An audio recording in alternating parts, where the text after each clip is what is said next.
전국의 시청자 여러분 안녕하십니까. 대한민국 최고 강사 추승입니다. 여러분 오랜만에 찾아뵙겠습니다. 제가 여러분 공식적으로 강의를 한 1년 만에 다시 개강을 하는 것 같은데요. 제가 그동안 좀 많이 여러분들과 찾아뵈면서 많은 그 소재의 빈곤을 느꼈었습니다. 그래서 뭐 전쟁사, 미술사, 건축사, 뭐 철학사, 뭐 도대체 안 한 게 없죠. 그래서 뭐 여러분 뭐 저놈은 도대체 정체가 뭐야 뭐 이런 얘기도 했었는데 그동안 제가 여러분 아주 좀 비장에 좀 준비를 해봤습니다. 그래서 이번에는 좀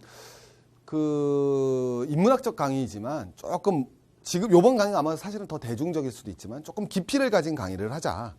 그러면서도 현실적인 주제를 벗어나지 않고 좀 시사점 있는 걸로 가자라는 쪽에서 아무래도 여러분 커다란 지금의 최고의 타이틀은 복지일 겁니다. 그래서 여러분 제가 복지를 한번 가보도록 하겠습니다. 그래서 여러분 복지를 어떻게 쫓아갈 거냐면요. 자, 우리 복지에 대해서 한번 개괄하면서 이번 시간에는 복지란 무엇인가, 그 다음에 두 번째는 자, 제 강의가 앞으로 어떻게 전개될 건지 우리 오리엔테이션 강의라고 생각하시면 됩니다. 한 10분 정도로 간단하게 소개시켜드리는 강의라고 볼게요.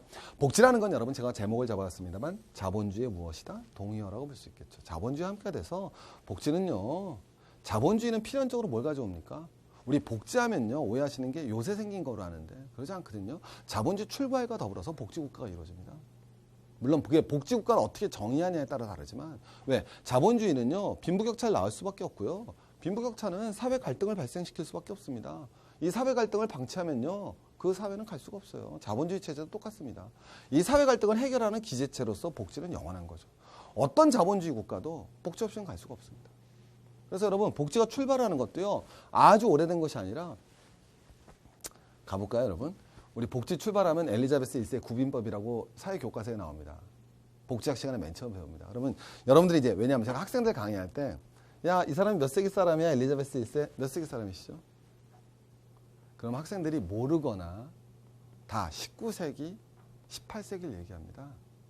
왜? 엘리자베스 1세의 구빈법, 구빈, 가난한 사람을 구하자는 법이잖아요.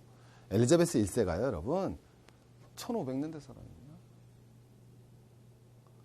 이해하셨습니까? 자본주의 출발과 더불어서 복지제도가 등장한 거예요. 그걸 복지의 효시로 꼽습니다. 언제 등장했느냐? 앞에서 나왔지만 뭐가 발생합니까? 앵클로우즈 전쟁이 발생했죠. 네. 앵클로우즈 전쟁 나오면서 뭐 했습니까? 앵클로우즈 전쟁에서? 그렇죠. 울타리 치고서 양 기른 거죠. 농민들 갖다 농사 못 짓게 하고, 그러니까 농민들 어디 갈 수밖에 없어요? 도시로 갈 수밖에 없고, 도시에 가니까 먹을 거 없으니까 빈부격차 뭐 해졌습니까? 심해질 수밖에 없고, 그 도시로 간 노동자들이 뭐가 됐습니까? 월급 좀만 줘도 일하게 되니까 자본가들이 값싼 노동력으로 그들을 고용하면서 자본주의는 출발되었다고 우린 배웁니다. 그 출발과 더불어서 엘리자베스 1세의 구빈법이 등장하는 겁니다. 아주 유명한 영어 문장이 나오는 거죠. They hanged a man. 그들은 남자들은 교수형에 처하고 여자들은 매질을 한다네.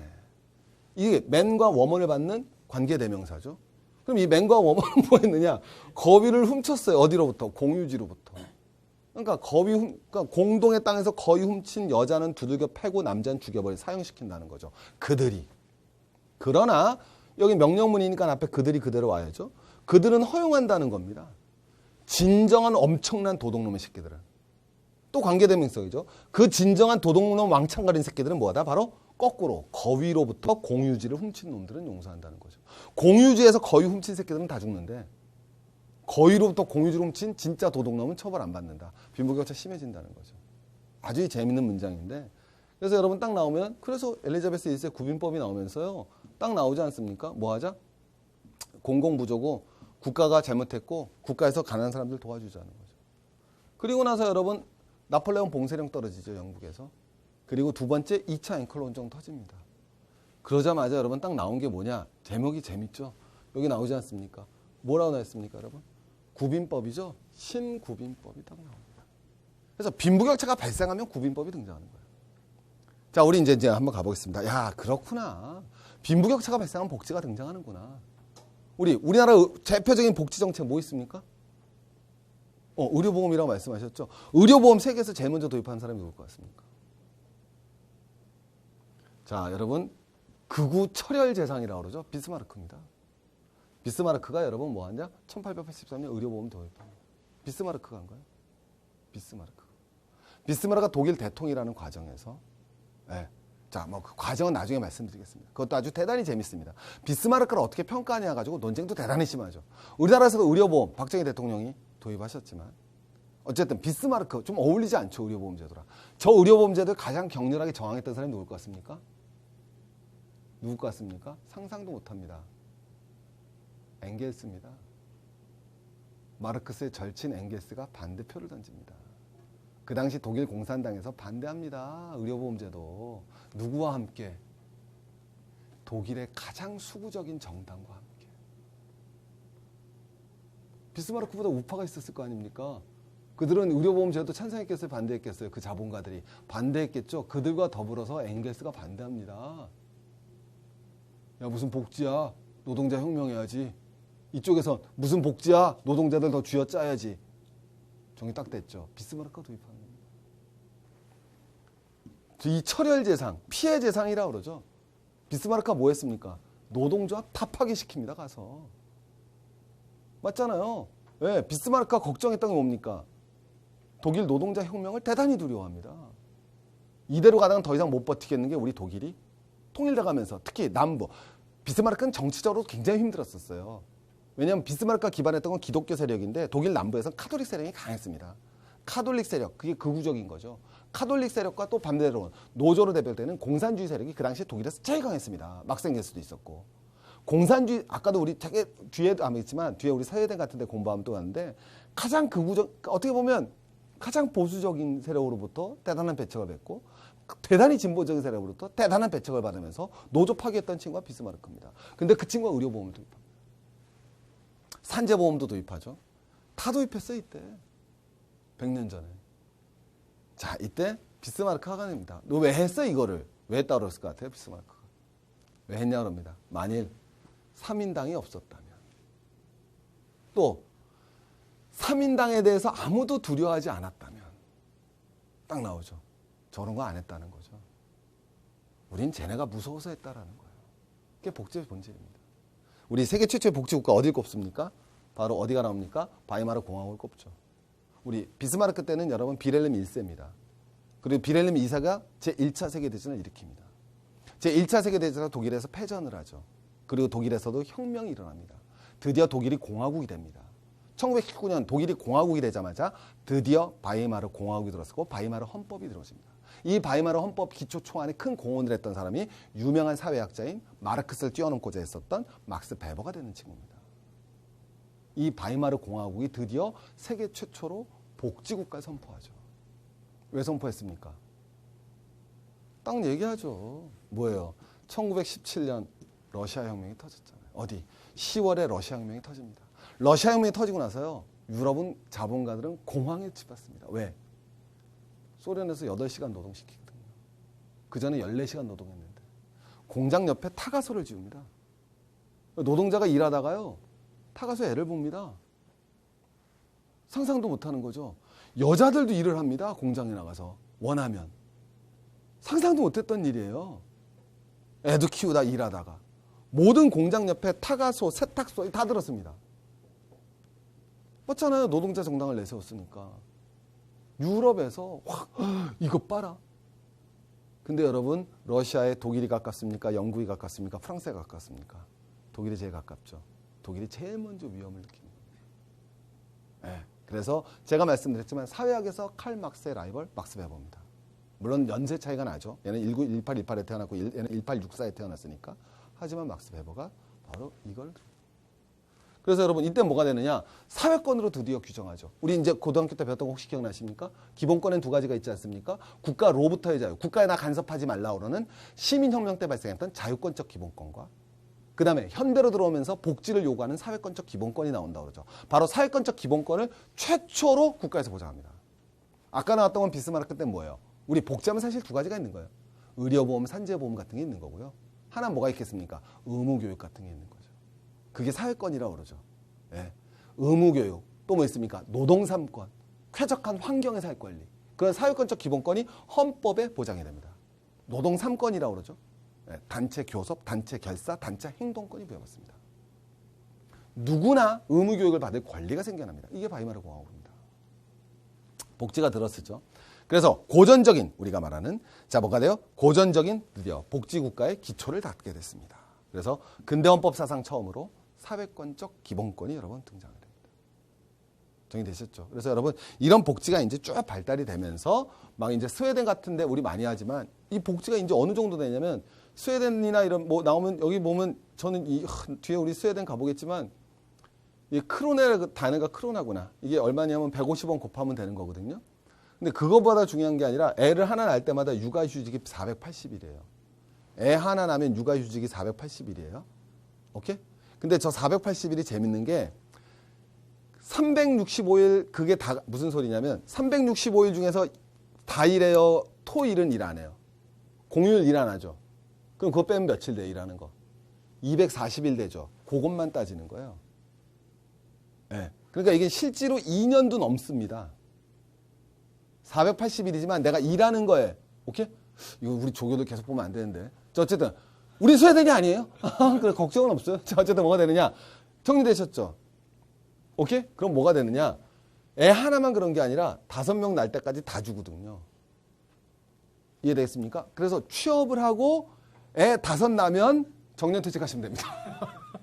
회사는 안 나가셔도 돼요. 이런 아름다운 너 이게 또 상상이 안 가는 정말로 실제니까. 근데 물론 정확하게 왜 근데 다 그렇게는 안 되는 게 다 그렇게 안 된다는 게 없다는 뜻이 아니라 저 480일 중에서 60일은 남자가 의무적으로 써야 돼요. 왜? 여자만 다 쓰면 안 되고 남자가 60일은 의무적으로 써야 되는 거니까 부부 중에 하나가 쓰는 거예요. 근데 어쨌든 한쪽으로 남자가 다 쓸 수는 있으니까. 나의 희망이 이루어지네. 내가 결혼해서 애만 5 낳으면 내 10년 동안 넣는 거야. 아무것도 안 해. 정리됐죠? 오케이? 이해하시겠습니까? 거기다가 한 130만 원 나오네요. 됐죠? 이게 이런 복지가 이루어졌습니다. 처음에는 그 구빈하려고 그랬던. 물론 엘리자베스 1세의 구빈법은 대단한 비판을 받습니다. 왜냐하면 거기에 뭐가 있었냐면 강제 수용 원칙이 있거든요. 그래서 여러분 뭐를 갖다 법으로 금지시킵니까? 동량을 법으로 금지시킵니다. 구빈법의 핵심 중에 하나가 거지가 너무 많아지니까 거제를 강제 수용하려고 그러는 거거든요. 저게 굉장히 이제 자본의 논리에 따랐다는 얘기도 해요. 왜냐하면 이제 거지를 강제로 수용을 해갖고 일을 시키는 겁니다. 우리 올리버 트위스트 같은 거 나오잖아요. 찰스 디킨스의 작품 보면. 찰스 디킨스 우리 크리스마스 캐롤 있지 않습니까? 그거 쓰신 분 올리버 트위스트 나오면 아동 노동의 문제가 나오죠. 근데 동량이 금지가 됩니다. 그래서 길에서 동량하고 있으면 잡아가요. 그래서 그 구빈원에다가 구빈원이거든요. 강제로 수용한 다음에 거기서 강제로 일을 시키죠. 일해서 먹고 살아라고 하는 측면이 있지만 어쨌든 근데 그런 식으로 보는 것이 아니라 어쨌든 구빈이에요 목표는. 네, 비밀을 구제하고 실제로 뭐 돈 주고 합니다. 근데 어쨌든 그게 포인트니까. 근데 그랬던 복지가 바로 이렇게 갑니다. 우리 복지국가 하면 또 핀란드도 다 없는데. 그리고 나서 이거는 소득의 80% 주는 거예요. 80%. 이 기간 동안에. 요거는 요 돈 준다는 건 애가 하나 나오면 애가 하나 날 때마다 요만큼씩 준다는 얘기고요. 첫 번째 애 나오면 기르라고 15만 원 준다는 거고 휴직하고 있는 동안 돈을 안 준다는 게 아니라 80%를 줍니다. 쉬는 동안은 돈에. 네, 쉬는 동안에 돈 80% 받고 이거 받으니까 월급 다 받는다고 보시면 되겠죠. 자, 핀란드는 뭐가 되느냐? 여기는 교수만 안식년을 가는 게 아니라 전 국민이 안식년을 갑니다. 그래서 10년 근무하면 1년 쉬고요. 그 다음부터는 5년 근무하면 한 번 쉬어요. 그렇다고 뭐 연차나 이런 게 없는 게 아니라 러브리하죠. 그죠? 러브리한 거예요. 야, 영구 입법화됐고 기존 소득의 70% 받을 수 있습니다.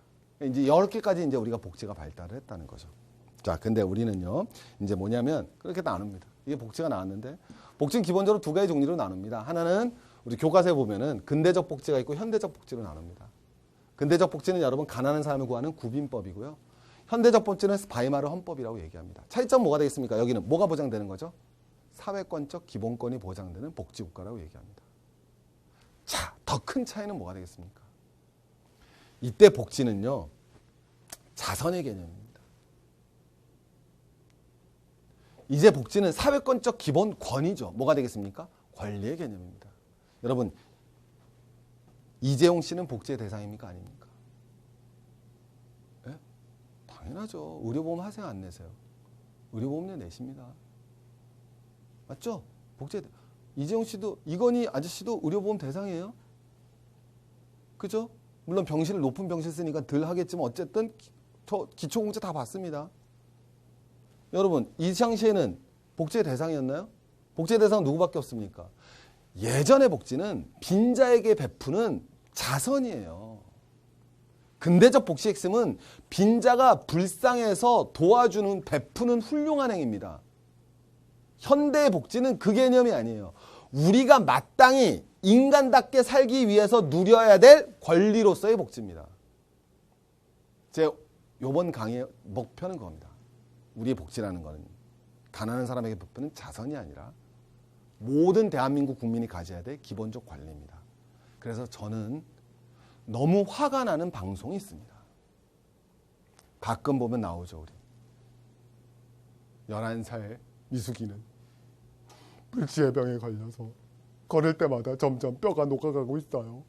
엄마는 회사에서 잘리고 아버지는 가출해서 할머니 품에서 자라고 있답니다. 우리 불쌍한 미선이를 위하여 한 통화 2,000원. 이건 정말 저는요, 대한민국에서 빨리 사라져야 될 프로그램을 생각합니다. 그건 우리를요, 엘리자베스 1세 시대로 돌리는 거예요. 앵크로즈 운동의 시대로 돌리는 겁니다. 11살 불치병 걸린 미선이는요, 우리로부터 불쌍하다고 사람 되는 자선의 대상이 돼야 되는 게 아니라 미선이는 태어날 때부터 인간답게 살 권리를 가지고 있는 인간으로 대우받아야 되는 겁니다. 제가 갑자기 이게 훈계조가 됐는데 어쨌든 제가 보면 너무 흥분을 해서 그래요. 강의는 엄청 재밌게 구성이 됩니다. 그래서 엄청 재밌게 어떻게 구성이 되느냐, 이런 도덕적인 것이 아니라 세계의 복지국가를 찾아갑니다. 세계의 복지국가. 두 개는요, 이태리하고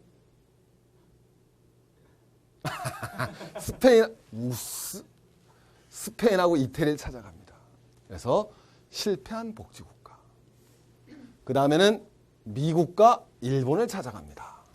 그래서 여기는 약간 귀염둥이 복지국가, 노인 복지국가, 그리고 복지국가의 성공사례로 스웨덴과 캐나다를 찾아가 보겠습니다. 그리고 우리를 반추해봄으로써 복지국가의 대정정을 시작하고자 합니다. 여러분 관심 있게 지켜봐 주시고요. 엄청 많이 준비했고 이전의 강의를 훨씬 뛰어넘는 아주 멋진 내용들이 준비되어 있습니다. 자, 여러분 초대합니다. 가시죠. 파이팅!